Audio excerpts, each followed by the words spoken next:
En este live vamos a hablar sobre el autismo y el abordaje odontológico. Los pacientes con autismo son unos pacientes un poco complejos y la atención odontológica es un poco difícil, ¿no? Aparte de eso, es medio desconocido para los odontólogos, ¿no? Es un tema que no se habla diariamente, entonces nos podría dar una breve explicación sobre qué es el autismo y cuáles son las características más comunes de estos pacientes. Sí, claro que sí. Bueno, fíjate, el autismo, lo primero y más importante aclarar es una condición, ¿ok? No es una enfermedad, tampoco es un problema psicológico como se creyó por décadas, sino que es una condición médica que tiene incluso afecciones de órganos y de sistemas específicos, ¿ok? Hay alteraciones, por ejemplo, del sistema inmunológico, el sistema gastrointestinal, sobre todo, son los que están más afectados.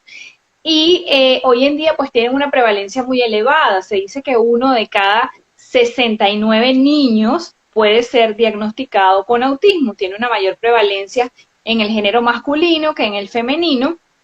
Y como bien dices tú, pues cada vez con más frecuencia se pueden presentar a la consulta odontológica y desconocemos muchas veces cómo manejarlos, cómo abordarlos o a dónde referirlos o qué es lo más común que nos vamos a encontrar, o también, digamos, cómo orientar a esos padres de qué es lo que deben hacer desde lo básico de cómo iniciar la higiene en casa.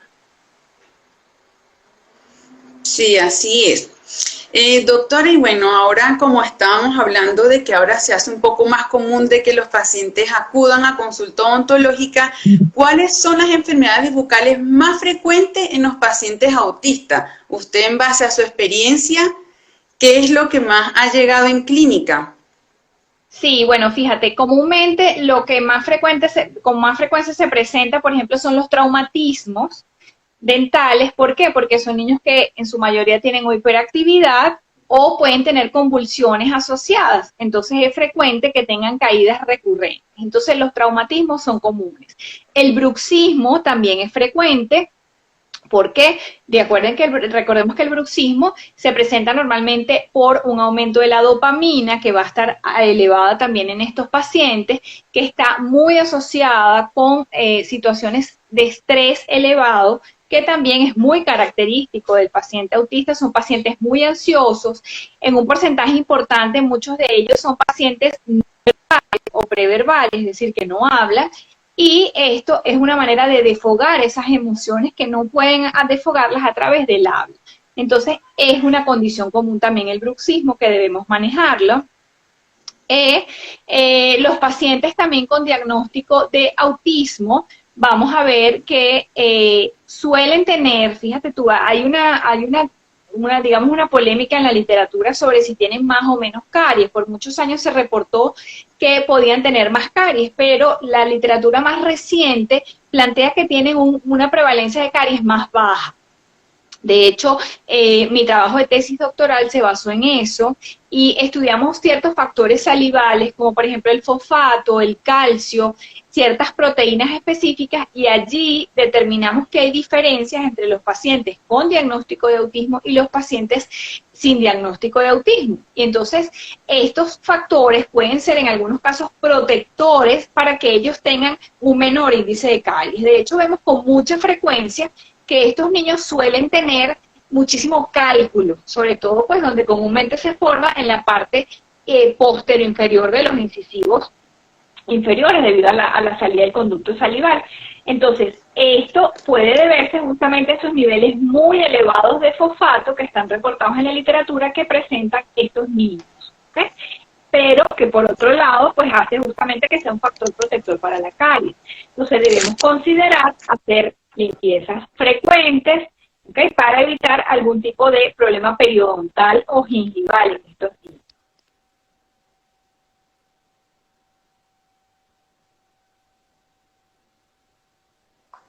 Sí, eso también estuve leyendo, que había bastante controversia en la literatura con respecto a lo de la caries y decía que sí, la parte periodontal era la parte más, con más frecuencia, la enfermedad con la que más llegaban por la dificultad que tienen los niños para tener una buena higiene oral.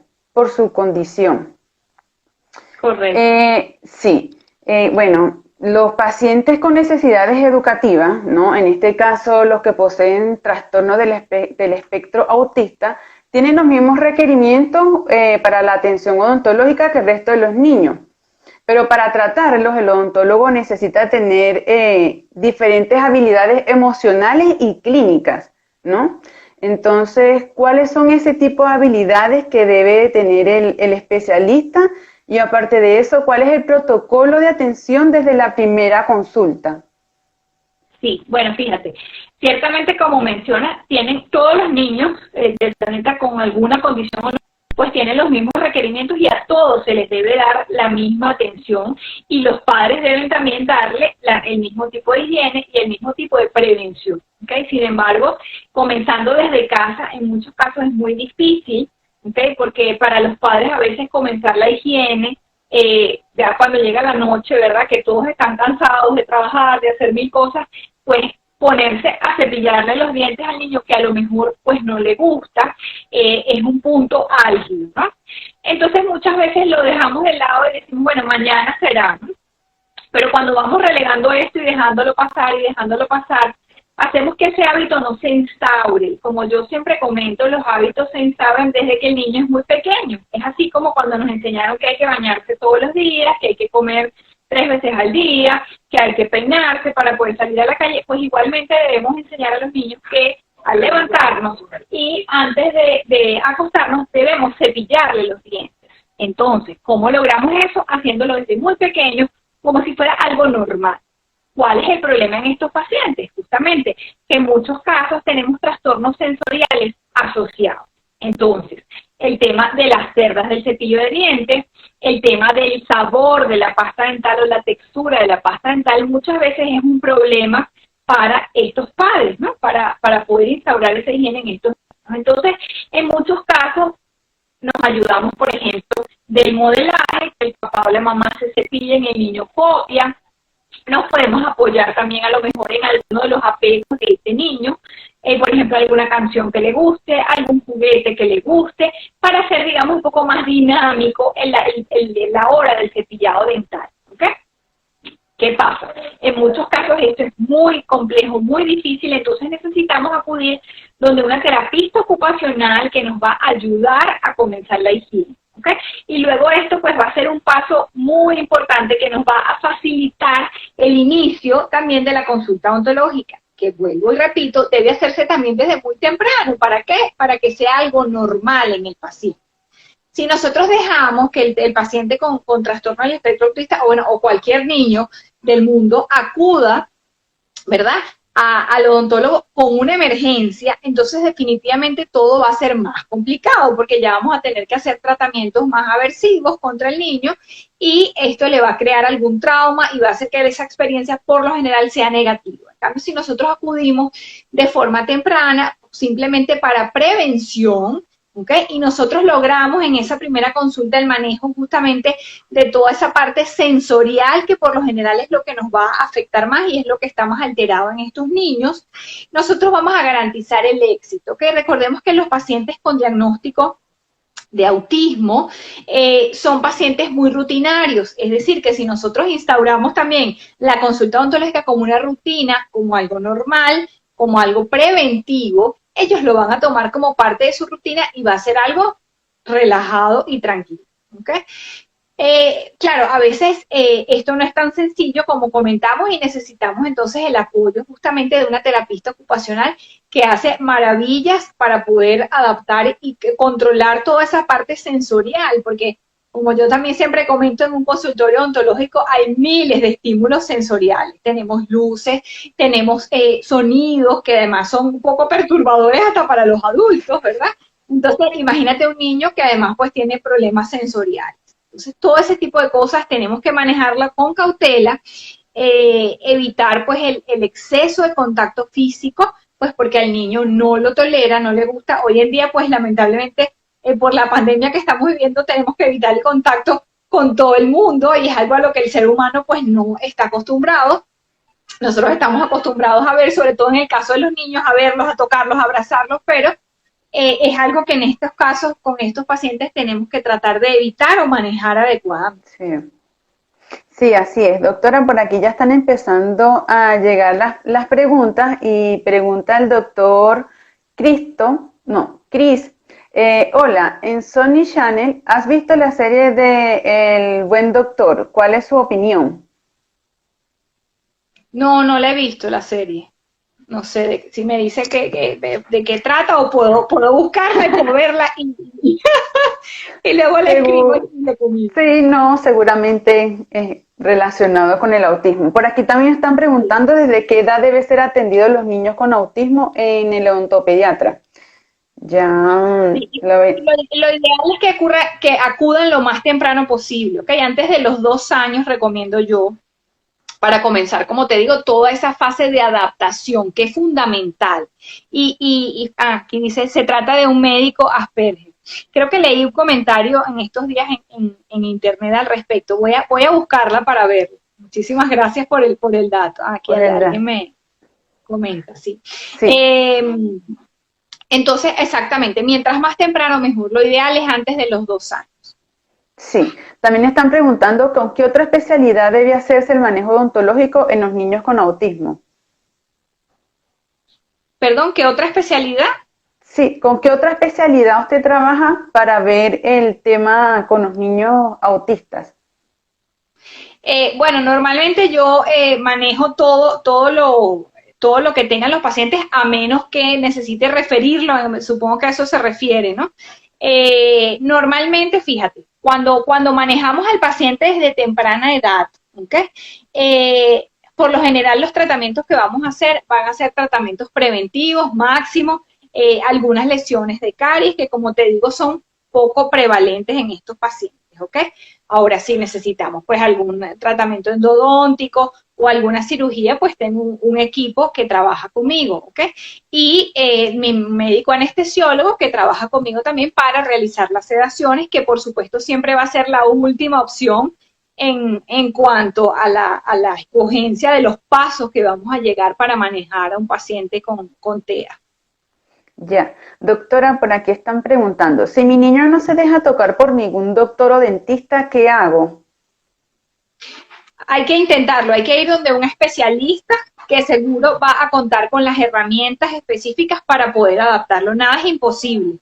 Eso es una inquietud que recibo con frecuencia. Muchas mamás que me escriben o me llaman y me plantean, es que ¿para qué voy a ir si no se deja?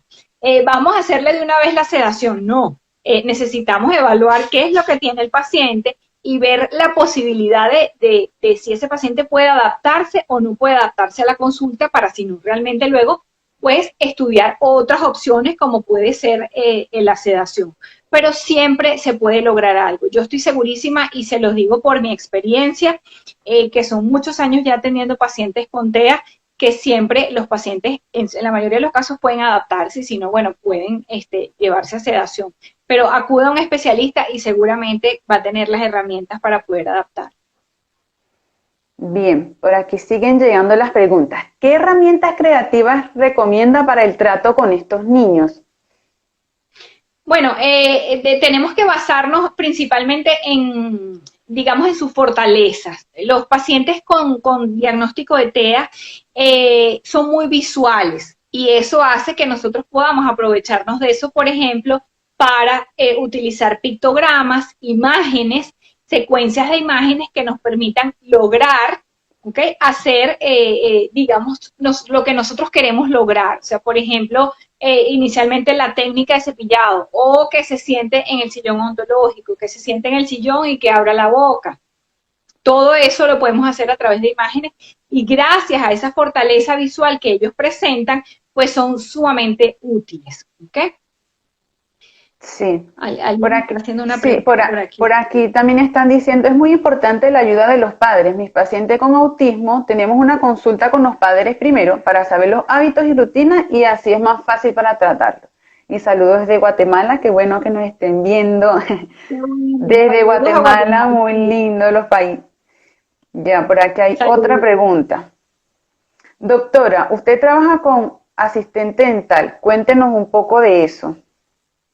Bueno, ese también es un tema controversial, ¿no? Que mucha gente a veces me critica por eso. Fíjate que yo he tenido muchas asistentes a lo largo de todos estos años, ¿no?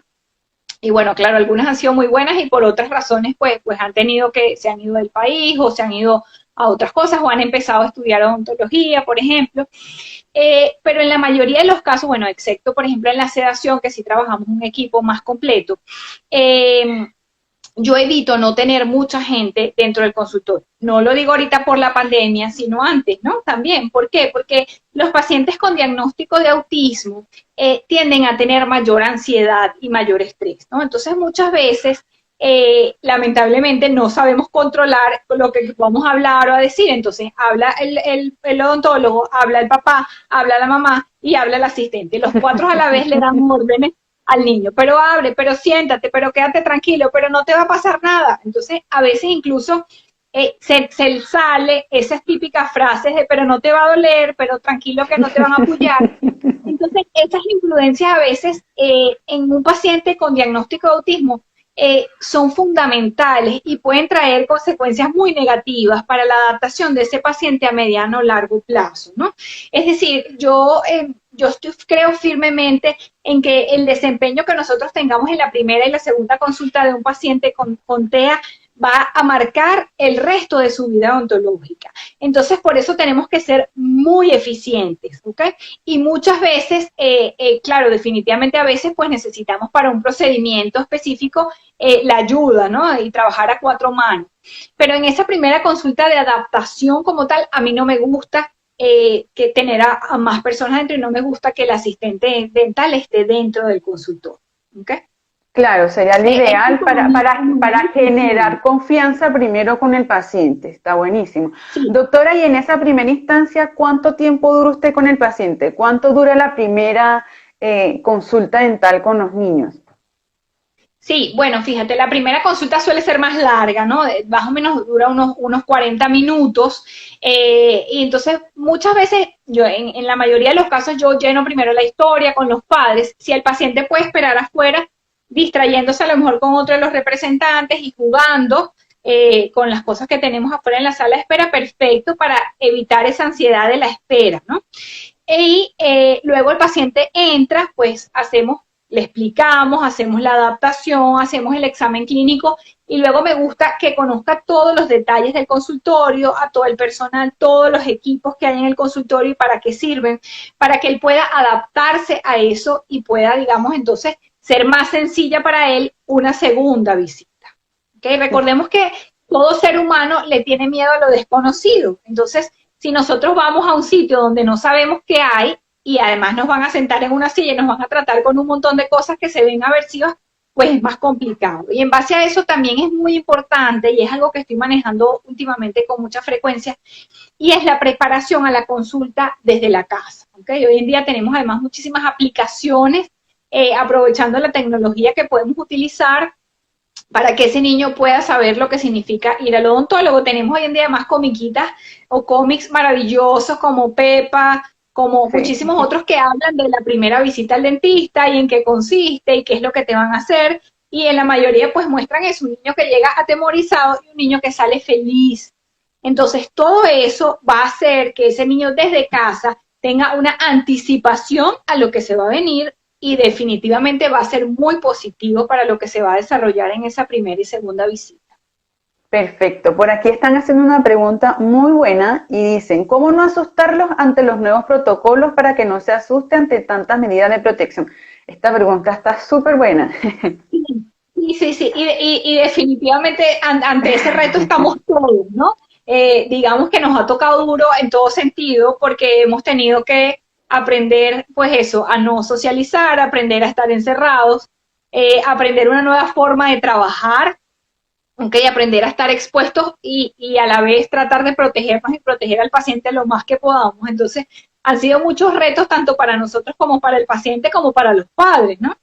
Y yo en los últimos pacientes que he visto, lo digo, me siento súper rara porque siento que ni siquiera puedo ver a la persona con la que estoy hablando claramente. O sea, veo a los papás en la calle y no los reconozco porque nunca los vi con la cara completa, ¿no?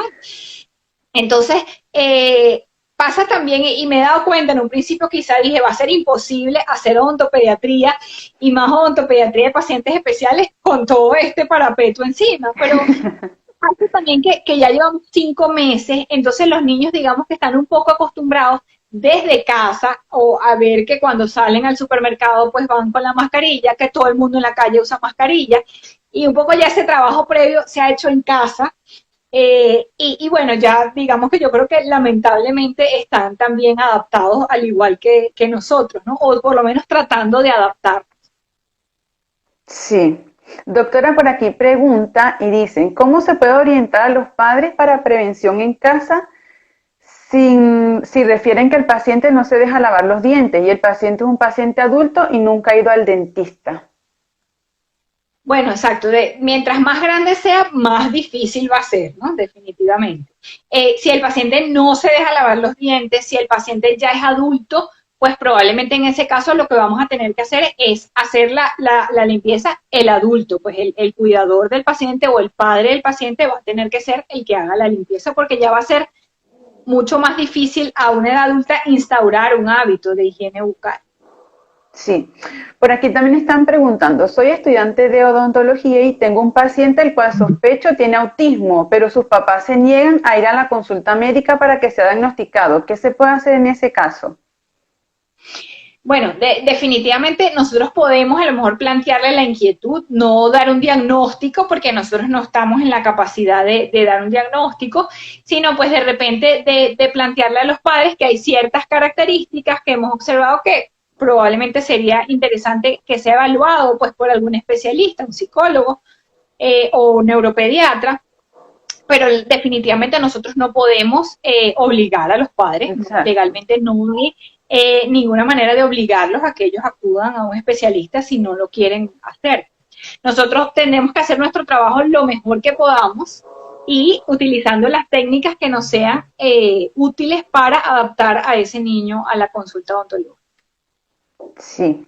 Dice, buenas tardes, ¿de qué manera se puede hacer un tratamiento operatorio que incluya la pieza de alta velocidad y no le genere terror a estos pacientes? Bueno, eso definitivamente requiere adaptación, ¿ok? Porque es como decíamos, en una persona con trastornos sensoriales que llega a un consultorio odontológico, como decíamos antes, pues hay la luz, lo primero que te pone la luz es sumamente molesta. El ruido de la pieza de mano de la turbina también es un ruido que molesta mucho y que le genera mucha ansiedad y que muchos pacientes no toleran. Entonces, en muchos casos, pues con adaptación se puede ir logrando poco a poco y si no, lo ideal entonces en estos pacientes es hacer una técnica atraumática manual, ¿ok? O con pieza de baja velocidad. Sí, bueno, incluso yo estaba leyendo que para estos pacientes, ya como a la tercera cita es que ahí se empieza a ellos a que toquen, primero todo es como decir, mostrar, hacer, con muñecos y ellos se pillan, como que se van sociabilizando primero y ya después les vamos presentando el instrumental, la turbina.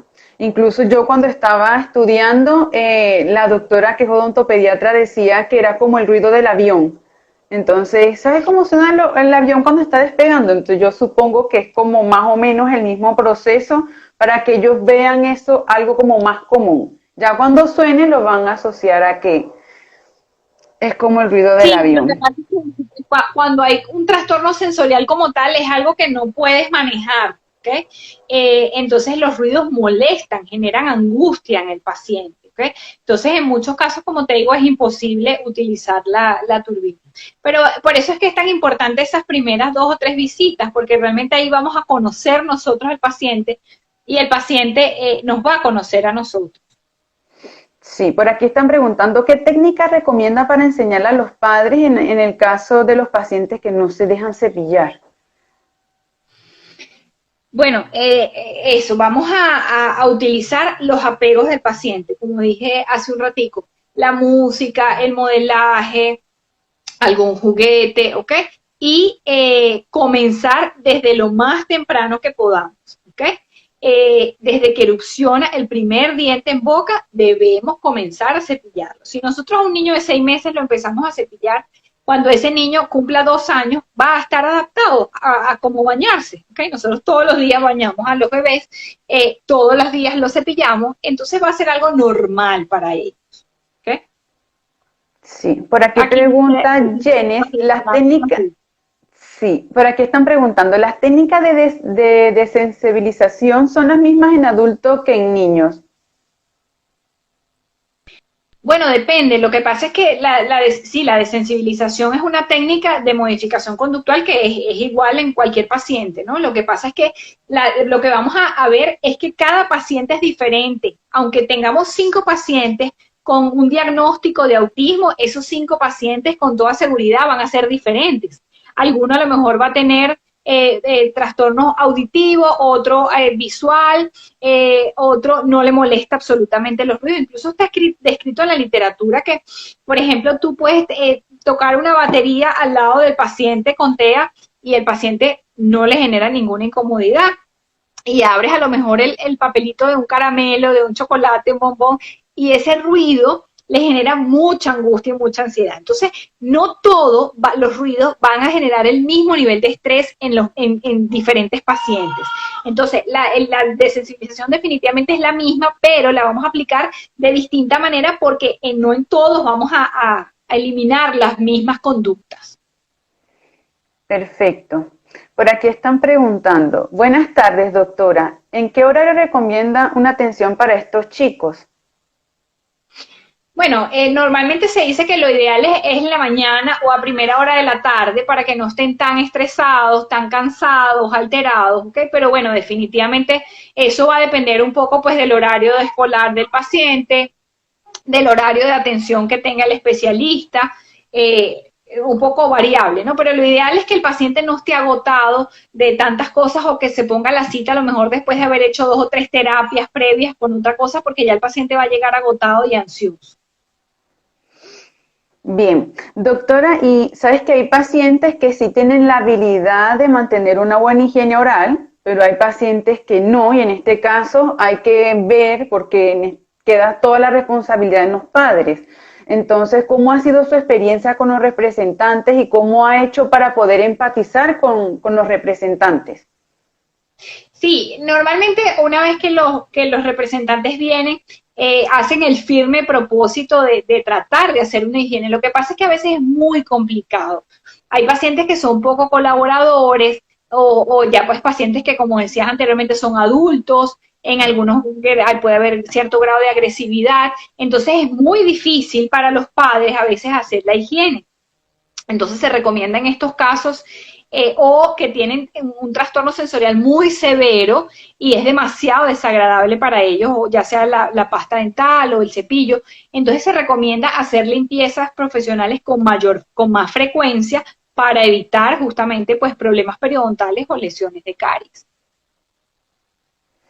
Perfecto. Siempre es importante hacer más prevención, ¿ok? Porque luego hacer un tratamiento más invasivo va a ser definitivamente mucho más complicado. Más complejo. Exacto. Otro punto también que es súper importante, ¿cuáles son las consideraciones que se deben tener en cuanto a la medicación? Bueno, fíjate, debemos por supuesto eso, al hacer una buena historia clínica, igual que con cualquier otro paciente, ¿ok? Debemos estar muy claros de qué es lo que está tomando el paciente. ¿Okay? Muchos de estos pacientes están medicados a lo mejor para modificar temas conductuales, para bajar los niveles de ansiedad, muchos casos que tengan convulsiones asociadas. Entonces, en todos esos casos, el paciente está medicado, debemos tener muy claro qué es lo que está tomando para cuando nosotros necesitemos de repente indicar algún otro fármaco, pues que no vaya a haber interacción, saber qué dosis, si nosotros vamos a colocar anestesia, qué dosis la vamos a hacer, o si vamos a ir a un procedimiento de sedación, el anestesiólogo necesita saber al detalle qué es lo que está tomando ese paciente, y es importantísimo siempre nunca suspender nosotros el tratamiento sin hacer una consulta con su neuropediatra. Sí. Muy bien. Por aquí están preguntando por qué los pacientes con diagnóstico con autismo tienen un riesgo menor a desarrollar caries.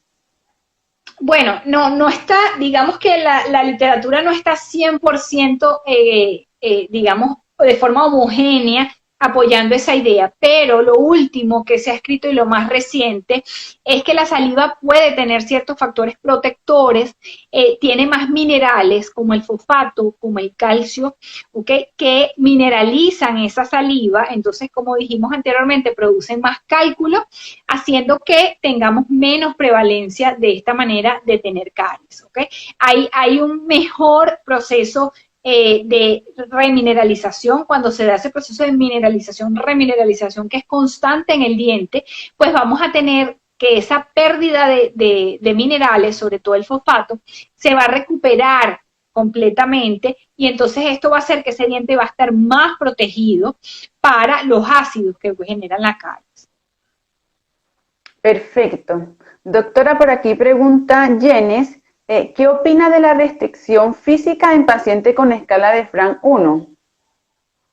Ok, bueno, la restricción física hay que tener mucho cuidado, ok, justamente por eso de los trastornos sensoriales. Son pacientes que no les gusta o que tienen alteraciones táctiles, entonces no les gusta que los abracen, que los toquen, y a veces la restricción física puede hacer que se genere más agresión y más ansiedad que si no lo hacemos. ¿Okay? Yo estoy de acuerdo con la restricción física en casos particulares, cuando tenemos que hacer un tratamiento muy corto y el paciente no colabora, a lo mejor una emergencia, y para evitar ir a una sedación, que es un procedimiento evidentemente más complejo, más riesgoso y más costoso, y que sería ideal para tratamientos más largos. Entonces, para evitar eso, pues podemos hacer una restricción física donde por lo general trato de que sea el padre o la madre quien colabore, ¿ok? Que hacemos restricción física con el padre o la madre, no con otros aditivos que puedan utilizarse para hacer amarre de las manitos o los piecitos de los pacientes, ¿ok? En esos casos particulares, como vuelvo y repito, que necesito un tratamiento muy corto, por ejemplo, una exodoncia, que es de emergencia, yo prefiero que hagamos restricción física para hacer muy rápido el tratamiento y para evitar ir a una sedación. Bien. Doctora, y hablando de estas técnicas, ¿cuáles son las principales técnicas que usted utiliza para el manejo del comportamiento? Bueno, tratamos eso, de hacer adaptación a través de la modificación conductual. ¿Ok? Bueno, justamente el decir, mostrar y hacer, la extinción, el modelaje. En muchos casos, estos pacientes, cuando acuden con sus hermanos, es ideal, ¿ok? Porque entonces atendemos primero al hermano, claro, un hermano que se porte bien, ¿no? Entonces atendemos primero al hermano o a la hermana y esto va a servir de modelaje para el paciente, ¿ok? Sí, sí, al igual que la voz, siempre el modelaje de la voz también es súper importante, el refuerzo positivo. Y siempre, bueno, intentar no llegar ya a la parte farmacológica y utilizar la sedación. Eso siempre sería dejarlo lo ideal, posponerlo lo más que se pueda. Sí, y algo bien importante, por ejemplo, en cuanto al reforzamiento positivo, es ofrecerle cosas que sean apegos para ellos. Los pacientes con autismo van a tener apegos que pueden ser cosas insólitas de repente para nosotros. Pero si nosotros a lo mejor le ofrecemos un globo o una calcomanía, una sticker a un paciente que no le interesa en lo más mínimo una sticker, es absurdo. Entonces no va a funcionar como un reforzador positivo como pudiera funcionar en cualquier otro paciente. Entonces tenemos que dar un reforzador que sea un apego para este paciente. ¿Okay? Sí. Doctora, y en este caso, cuando los pacientes tienen una severidad en la enfermedad y tenemos que llegar a la sedación, ¿cómo ha sido su experiencia? ¿Ha recurrido a la anestesia general en algunas ocasiones? Bueno, no, yo trabajo con sedación, ¿ok? Tengo más de 12 años trabajando con sedación. La mayoría de alguien dice aquí, ¿ves? Mi hijo tiene apego al dedo. Dedo. Al dedo. Entonces, bueno. En el caso de la sedación, como te digo, siempre va a ser la última opción, Pero la sedación es un procedimiento seguro siempre y cuando nosotros lo hagamos pues con un profesional, con profesionales adecuados, con profesionales capacitados. Por ejemplo, bueno, hay distintas normativas legales en cada país. En Venezuela, el que debe dar la anestesia dentro del consultorio odontológico es el médico anestesiólogo. ¿Okay? En varias partes de Europa y en los Estados Unidos no es así, en algunos estados, ¿no? Aquí, en la mayoría de los países latinoamericanos, es el médico anestesiólogo el que da la anestesia. Debemos además tener un consultorio bien equipado, con una central de oxígeno, con todos los monitores, con pulsioxímetro, con todo lo que nosotros podamos necesitar y además todos los insumos para poder manejar una emergencia. Y eso es lo más importante, porque primero, la selección del caso, ¿ok? Una sedación en un paciente donde esté indicada una sedación, por lo general va a ser una sedación exitosa. Y segundo, pues que tengamos todo para poder manejar el caso de que se presente una emergencia. Si nosotros tenemos todo controlado, debería salir pues todo adecuadamente bien, ¿ok? Exacto. Por aquí me están preguntando también cuál es el mejor anestésico local indicado en estos pacientes. No, bueno, realmente no hay ningún anestésico local que esté indicado o que no esté indicado. Se trata como cualquier paciente regular, como les digo. Lo único es, pues, calcular la dosis adecuada en base al peso y la edad del paciente, ¿okay? Del anestésico que vayamos a utilizar. Y pues ver si el paciente toma algún tipo de medicación particular, ver si eso puede interferir o no. Pero no hay ningún tipo específico que pueda estar contraindicado en estos pacientes. Buenísimo, gracias. Doctora, por aquí también están preguntando, ¿cada cuánto serían las consultas en pacientes con mala higiene bucal? Sí, fíjate que normalmente nosotros recomendamos que la visita odontológica debe hacerse cada 6 meses, 2 veces al año, pero esto va a variar dependiendo del riesgo cariogénico del paciente o dependiendo el riesgo del paciente, pues a lo mejor de enfermedad periodontal, en este caso, que sería más propenso. Entonces, lo ideal es que estos pacientes acudan por lo menos 3 veces al año al odontólogo, ¿okay? Con mayor frecuencia que el resto de los pacientes para tenerlos más controlados y para evitar, como te dije siempre, tener que llegar a hacer tratamientos más invasivos. Bien. Por aquí también están preguntando, ¿ese tipo de paciente tiene alguna alteración con la saliva? Bueno, un poco lo que comentábamos hace un ratico, no es alguna alteración en la saliva, sino que se ha determinado que hay ciertas proteínas, ciertos minerales que están en proporciones diferentes en los pacientes con diagnóstico de TEA respecto a los pacientes regulares, ¿ok? O sin diagnóstico de TEA. Entonces, probablemente, como comenté hace un ratico, justamente esto sea lo que favorece o actúa como factor protector contra la caries en estos pacientes. Perfecto. También hay otra pregunta y dicen, ¿qué tipo de estímulos positivos o refuerzos le han funcionado mejor? Depende del paciente. Siempre recuerdo muchísimo un paciente que tuve hace muchos años, que ya es adulto, y él tenía apego con la tapa de la licuadora, ¿ok?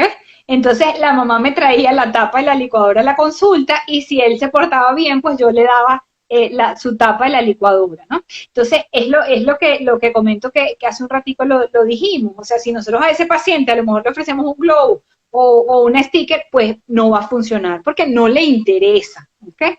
Entonces, es importantísimo por eso hacer una buena historia clínica, conversar con los padres y conocer a ese paciente para poder justamente llegar a lo que realmente a él le funciona como un reforzador positivo.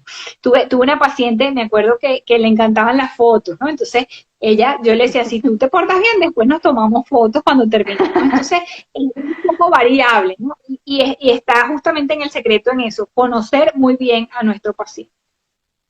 Sí, no, y una de las cosas también que estaba leyendo antes de hablar aquí hoy, decía que era muy importante también conocer cómo estos pacientes se autoagreden, entonces cómo conocer que realmente él se agredió o si eran los padres, ¿no?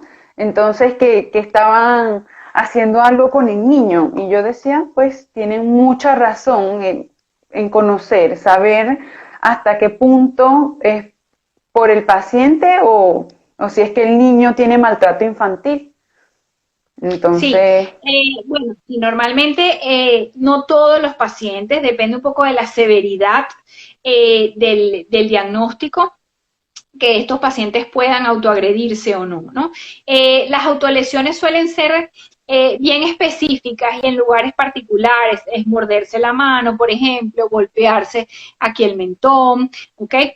Morderse el labio, por ejemplo. O sea, digamos que en la literatura está bastante bien descrito cuáles son los tipos más frecuentes de autolesiones que presentan estos pacientes, así como también digamos que tenemos pautas específicas para saber reconocer cuando un niño está siendo maltratado, por ejemplo, en una mordida, perdón, nosotros podemos determinar específicamente, dependiendo de la medida de esa mordida, pues si realmente esa mordida fue hecha por ese niño, o a lo mejor muchas veces los padres dicen que fue hecha por un animal que tienen en la casa, un perro, y también hay características específicas de cómo es la mordida de un perro y cómo es la mordida de un adulto.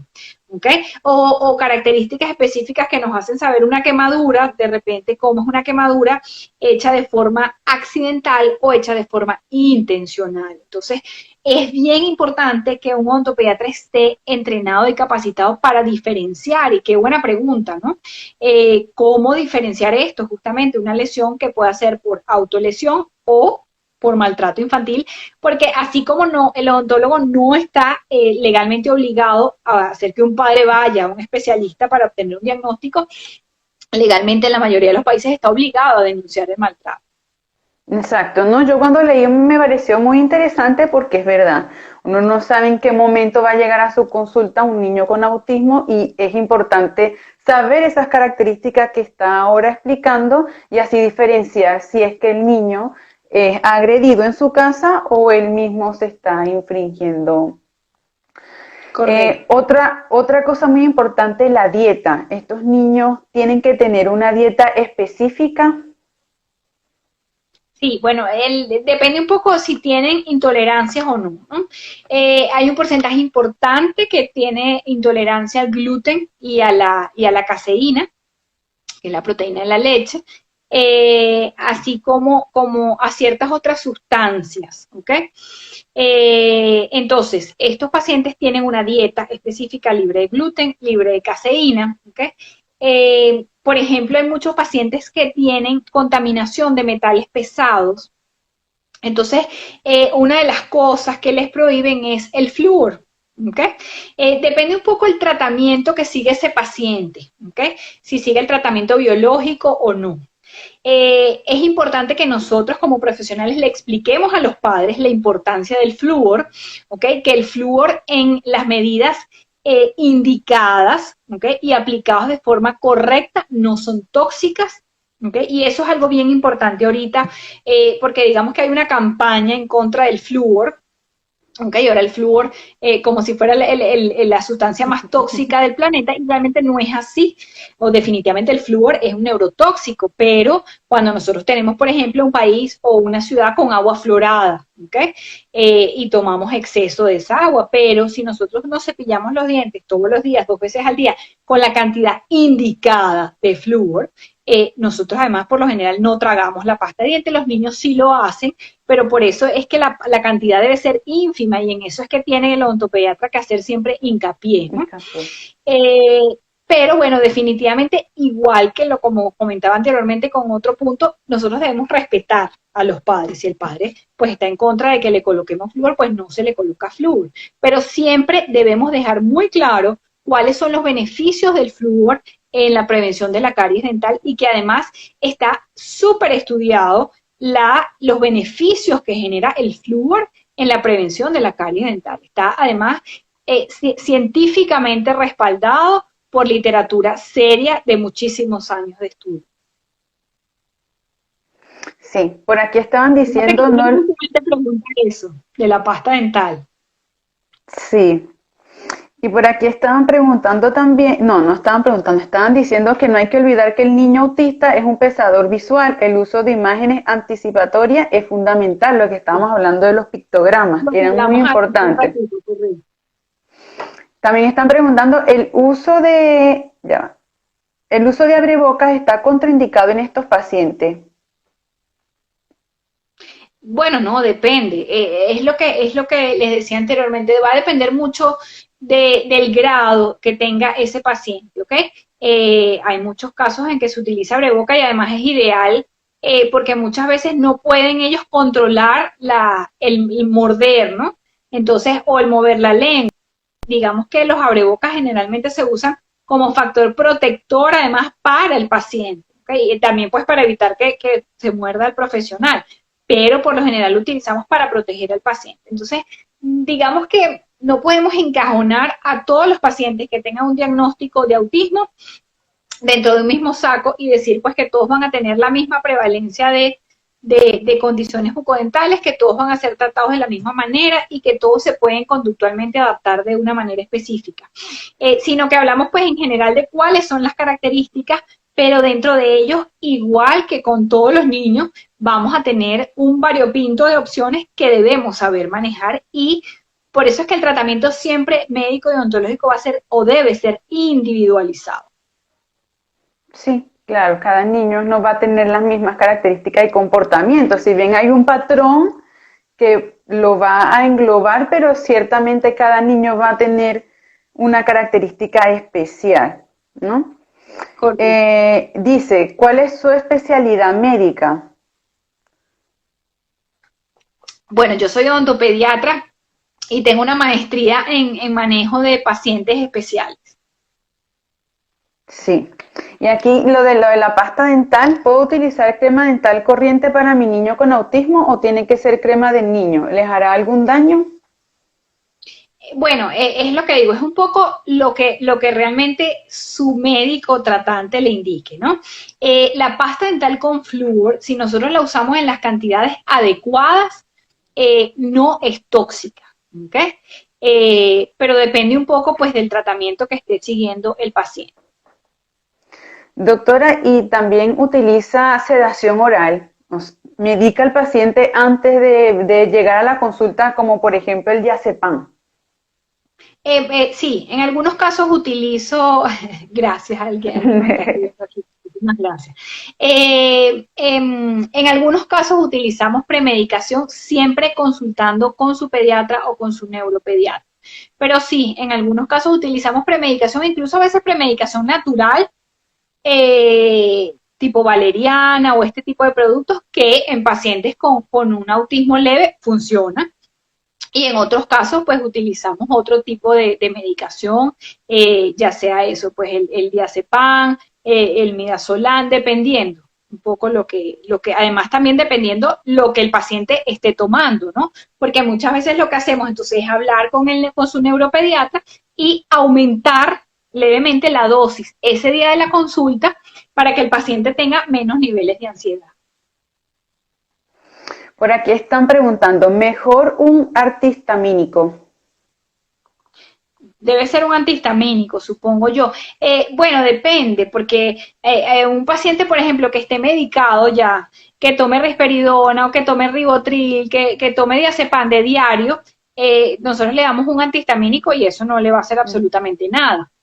Ahora, un paciente, como les dije, con un diagnóstico de autismo leve, con niveles de ansiedad bajos, en vez de, por ejemplo, valeriana, a lo mejor le mandamos un antihistamínico y también preguntarle a los padres, porque hay pacientes que me dicen, no, yo cada vez que tiene alergia y le doy un antihistamínico, cae rendido. Como hay pacientes que absolutamente nada, o que toman tanto antihistamínico porque son tan alérgicos que no le hace absolutamente nada. Por ejemplo, yo soy alérgica al planeta, entonces yo tomo tanto antihistamínico que a mí el antihistamínico me pasa por encima, pero por ejemplo, mi esposo que toma un antihistamínico y cae rendido, entonces depende un poco también de la tolerancia al fármaco que tenga ese paciente. Por eso les digo que cada paciente es individual, no podemos, digamos, dar como una receta de cocina de cómo vamos a hacer específicamente, sino digamos las opciones que existen y luego pues individualizar el tratamiento en cada paciente. Sí, por aquí están preguntando, ¿qué antihistamínico recomienda? Pero normalmente el Benadryl está descrito en la literatura, pero depende un poco también los fármacos que estén disponibles en cada país. Y como te digo, hay muchos pacientes que te dicen, bueno, yo le he dado este antihistamínico, no le da sueño, y le doy este otro y se cae rendido inmediatamente, ¿ok? Sí. Doctora, entonces ya son las 7, ¿verdad? Ya nos quedan, deberían de quedarnos ya poquitos minutos como para ir resumiendo qué tips nos daría a todas las personas aquí presentes si mañana nos llega un paciente con autismo a nuestra consulta. Ok, bueno, primero, para los padres que estén escuchando, me gustaría dejarles como tips comenzar la higiene lo más temprano. La higiene en casa es fundamental, porque eso nos va a evitar que nosotros tengamos que hacer tratamientos luego a nivel odontológico, ¿ok? Higiene en casa y consultas recurrentes de prevención al odontopediatra. Y en el caso de los odontólogos, bueno, creo que eso, pues, es formarse o digamos prepararse para poder atender a estos pacientes, saber que, como les dije, que lo más importante no es en esa primera consulta realizar todo el tratamiento, porque muchas veces los padres vienen con expectativas muy altas, ¿no? Es que tiene una caries y ya crees que la primera cita eso se va a resolver. No, la adaptación es fundamental. Y repito nuevamente para cerrar, el manejo que nosotros demos en esa primera y segunda consulta va a marcar la vida odontológica de ese paciente. Entonces, si lo hacemos mal, pues probablemente ese error nos va a costar muy caro con ese paciente, ¿ok? Si es un caso de repente que es muy complicado, que sentimos que a lo mejor no podemos hacerlo o no estamos en capacidad de hacerlo, referirlo a algún especialista, ¿ok?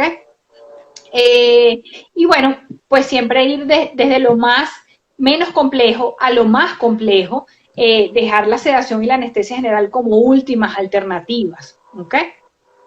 Aquí alguien dice conocer el TEA como odontólogos, aunque no seamos odontopediatras, por supuesto, porque es lo que digo, y fíjate que antes alguien decía, yo tengo sospechas de que mi paciente pueda tener TEA, entonces conocer y saber siempre nos va a dar muchas más herramientas para poder tratar mejor a nuestros pacientes. Sí, bueno, por aquí se nos filtró otra pregunta antes de terminar, porque es que Instagram a veces corta, entonces dice, ¿cómo abordo la desensibilización sistemática? Sí, bueno, la desensibilización sistemática depende, si el paciente tiene un autismo severo, pues no se puede hacer, ¿ok? Tiene que ser un paciente con un diagnóstico de autismo leve y pues es poco a poco ir acercándolo a ese digamos, estímulo al que el paciente le tiene miedo o le genera ansiedad para ir tratando de eliminar esa conducta ansiosa, ¿ok? Sin embargo, digamos que no es la mejor técnica para estos pacientes, ¿ok? Porque en muchos casos cuando yo le acerco a ese estímulo, pues le duplico, le triplico la ansiedad y va a ser peor, ¿ok?